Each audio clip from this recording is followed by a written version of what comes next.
Hello बच्चों, कैसे हैं आप। देखिए, हमने दो चैप्टर पूरी तरह से कवर कर चुके हैं एग्जाम्पल सहित। और आज प्यारे बच्चों हम आए हैं तीसरा चैप्टर लेकर के, जिसका नाम है दो चर वाले रैखिक समीकरण। हाँ प्यारे बच्चों, मैं बात कर रहा हूँ पार्ट 3 की, और जिसका नाम है दो चर वाले रैखिक समीकरण। मैंने आपको चर और अचर पार्ट 2 में बढ़िया करके कवर करा दिया था।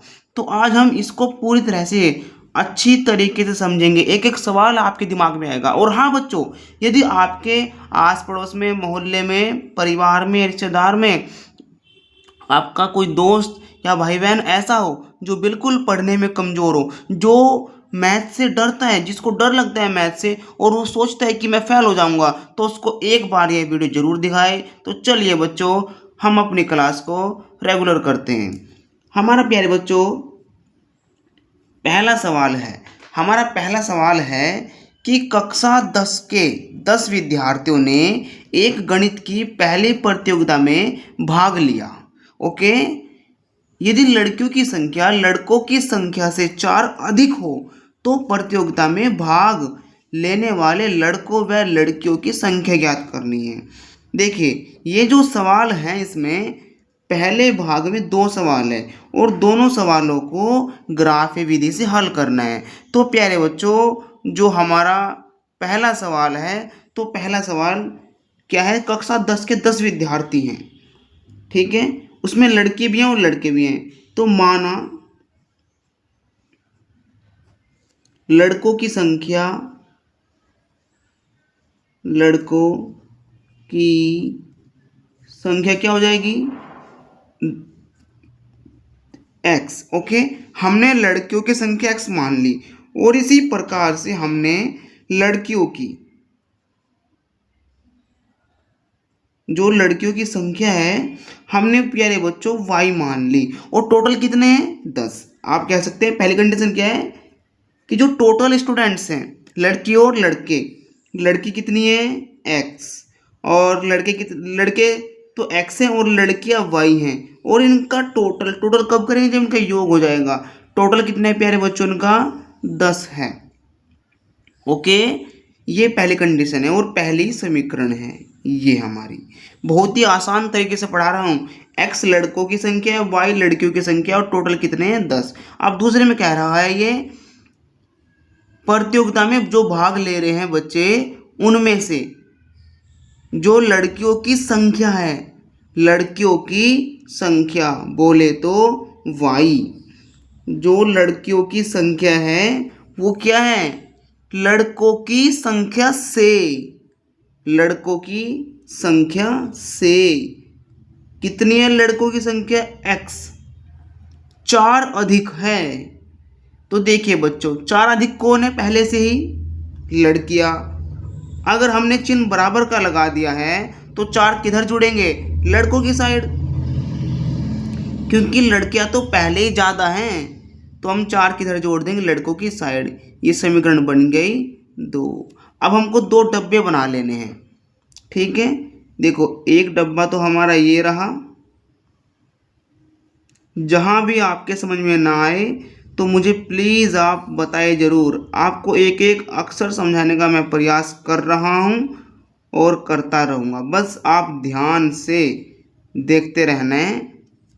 अब देखिए, मैंने एक में तो लिख लिया एक्स और एक में लिख लिया वाई।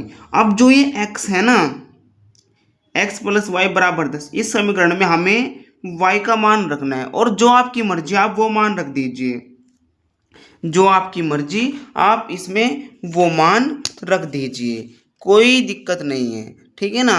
तो मैं मान रहा हूँ, यदि मैं y का मान अगर मैं 5 रख दूँ, ठीक है बच्चों, अगर मैंने y का मान यहाँ पे 5 रख दिया तो x का मान कितना आ जाएगा। देखो, यहाँ पे तो x रहेगा, यहाँ 5 रहेगा, ठीक है। तो x प्लस वाई का मान कितना रख दिया, 5, और बराबर में कितना है, 10, ठीक है। तो x बराबर, देखो ये 5 प्लस क्या उधर चला जाएगा माइनस में, माइनस के 5, तो x का मान कितना निकल गया बच्चों, 10 में से 5 गया 5, तो हमारे पास x का मान आ जाएगा 5। कोई दिक्कत। अब इसी प्रकार से हम फिर से इसी समीकरण में रखना है अभी, क्योंकि दो खाने हैं ना। अब देखो मैं फिर से अगर y का मान 4 रख दूं, मैंने माना y का मान यहाँ पे कितना रख दिया 4, तो मेरे पास जो x का मान आ जाए कितना आ जाएगा। देखो मैंने फिलहाल यहाँ पे 5 रखा था, इधर माइनस पे गया तो 5 बचे थे। अगर मैं अब यहाँ पे 4 रख दूंगा, मैं कितने रख रहा हूँ बच्चों, यहाँ पे x का मान 4 रख रहा हूँ, सॉरी y का मान 4 रख रहा हूँ, ये इधर जाएगा माइनस में, तो 10 में से 4 गए, कितना बच जाएगा, x का मान आ जाएगा 6। ये तो हमारे समीकरण 1 का फॉर्मूला है, मतलब सोल्व किया हमने समीकरण 1 को। अब हम समीकरण 2 को सोल्व करेंगे। ठीक है बच्चों, अब आप देखिए यहाँ पे वही x और यहाँ पे क्या आएगा y। ओके, अब अगर मैं क्या करूँ, समीकरण सेकंड ये है हमारी, अगर हम यहाँ पे जो x है, क्या है बच्चों हमारा x, अगर मैं x का मान यहाँ पे 0 रख दूँ, यहाँ पे 0 आ जाएगा x का मान, तो आप मुझे बताइए y का मान कितना बच जाएगा। y 0 तो हट गया, कितना रह गया 4, तो y का मान आ जाएगा बच्चों 4। अगर मैं x का मान, देखिए ये x है और यहाँ पे मैं क्या रख दूँ माइनस के 2, तो यहाँ पे मैंने x का मान माइनस के 2 रख दिया। और प्यारे बच्चों तो y का मान कितना आ जाएगा, देखो -2 और ये प्लस के 4, तो 4 में से 2 गया प्लस के 2। अब इनको ग्राफी विधि से दर्शाना है। देखिए आपको तो एग्जाम में ग्राफ का पेज मिलेगा, लेकिन मैं आपको इसी पे ही समझाने का प्रयास करूँगा। ठीक है, आप ध्यान से समझना। अब आप देखिए सबसे पहले हमको समीकरण 1 में चलना है। x का मान 5, कितना है बच्चों, x का मान 5, तो x ये है हमारा 1 2 3 4 5, ये रहा x का मान 5, और y का मान भी 5। तो अब चलेंगे y में ऊपर, 1 2 3 4 5। ठीक है, तो x तो ये रहा हमारा, थोड़ा बहुत लाइन में दिक्कत हो सकती है हल्की, क्योंकि मेरे पास स्केल नहीं है। तो ये हमारा बिंदु बना है, ये बिंदु बना है हमारा 5,5, ये बिंदु बना है प्यारे बच्चों 5,5। अब हम चलते हैं फिर से, x का मान 6 है, इधर चलेंगे x में, 1 2 3 4 5 6, x का मान 6। ठीक है, और y का मान है 4, तो देखो x का मान तो ये रहा 6 और y का मान है हमारा 4। ठीक है, एक बिंदु हमारा ये बन गया बच्चों। तो बच्चों ये बिंदु कौन सा है हमारा, 6,4, 6,4। ठीक है ना, तो हम क्या करेंगे अब इसको, हम इसको स्केल के माध्यम से एक लाइन खींच देंगे। तो मैं यहाँ पे लाइन खींच रहा हूँ, ये मैंने इससे इसको मिला दिया, हमारे दोनों बिंदु मिल गए, हमारे दोनों बिंदु मिल गए। अब हमको चलना है दूसरी समीकरण में, और दूसरी समीकरण क्या कह रही है बच्चों हमारी, अब आप देखिए ये कह रहा है x का मान 0, कितना है बच्चों, ये रहा हमारा x का मान ये रहा 0, और फिर y का मान 4, हमको y पे जाना है, तो कहाँ जाएंगे, 1 2 3 4। ठीक है ना, तो यहाँ पे हमारा y का मान कितना आ गया बच्चों, 4 आ गया।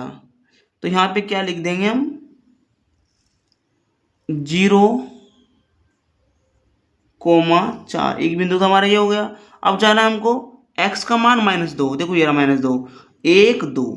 ठीक है, और y का मान 2 प्लस में 2, y ये रहा 1 2, तो यहाँ से जाना है ऊपर से और यहाँ, तो ये एक बिंदु हमारा ये हो गया, एक बिंदु हमारा ये था और एक बिंदु हमारा ये हो गया। ये बिंदु कौन सा है बच्चों हमारा, ये बिंदु है हमारा -2,2, मतलब -2,2। अब इन बिंदु को मिला दो बच्चों। ठीक है ना, अब हम इन बिंदुओं को क्या करेंगे बच्चों, मिला देंगे, ये मैंने मिला दिया। अब देखना है ध्यान से, ये हमारा जो x का मान है ये कहाँ मिल रहा है जाके, जो ये कट रही है लाइन यहाँ पे देखो, ये किस पे मिल रहा है बच्चों, 3 पे। एक तो x का मान 3 हो गया, x का जो हमारे बिंदु है कहाँ मिल रहा है 3 कोमा, किस पे मिल रहा है 7 पे। ये हमारा हल क्या हो गया बच्चों, हमारा जो हल है, हमारा हल निकला है x का शुरू का मान कितना है x का मान तो 3 हो गया, ठीक है, और y का मान कितना हो गया बच्चों 7। अर्थात जो पहेली में भाग लेने वाले लड़कों की संख्या है वो कितनी रहेगी 3, और जो भाग लेने वाले पहेली में लड़कियों की संख्या वो कितनी रहेगी बच्चों 7। यही आपका आंसर है। आगे चलते हैं नेक्स्ट क्वेश्चन पे।